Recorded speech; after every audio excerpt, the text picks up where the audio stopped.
Hey guys, আমি আবার চলে এসেছি। তো আজকে আমরা করব ধোকার ডালনা, যার জন্য আমি ডাল ভিজিয়ে রেখেছিলাম। এবার আদা কাঁচা লঙ্কা দিয়ে পেস্ট করে নেবো। এবার দেবো একটু পোস্ত আর চাল মগজ, এটা পেস্ট করে আলাদা সাইডে রেখে দেবো। আর থালায় একটু সর্ষের তেল ব্রাশ করে নেব।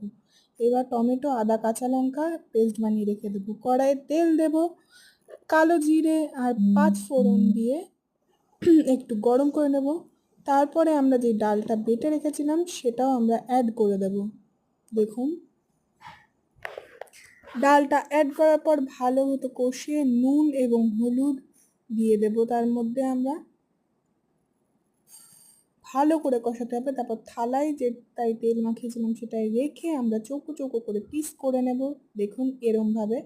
তারপর সাদা তেল গরম করে আমরা সেই বড়াগুলোকে ভালো করে ভেজে নেব, গোল্ডেন ব্রাউন করে। দেখুন এই মশলাগুলো আজকে আমাদের লাগবে। তারপর আমরা তেলের মধ্যে আলু দিয়ে দেব। আলুগুলো ভাজা হয়ে গেলে তারপরে তেজপাতা আর শুকনো লঙ্কা এবং মশলাগুলো দেব। তারপরে আমরা মশলাগুলো দিয়ে ভালো করে কষাবো।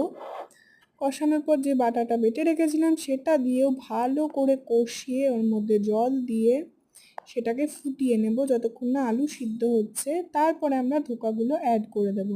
লাস্টে সেটা ফুটে গেলে ওর মধ্যে গরম মশলা আর ঘি দিয়ে সুস্বাদু ধোকার ডালনা পরিবেশন করুন।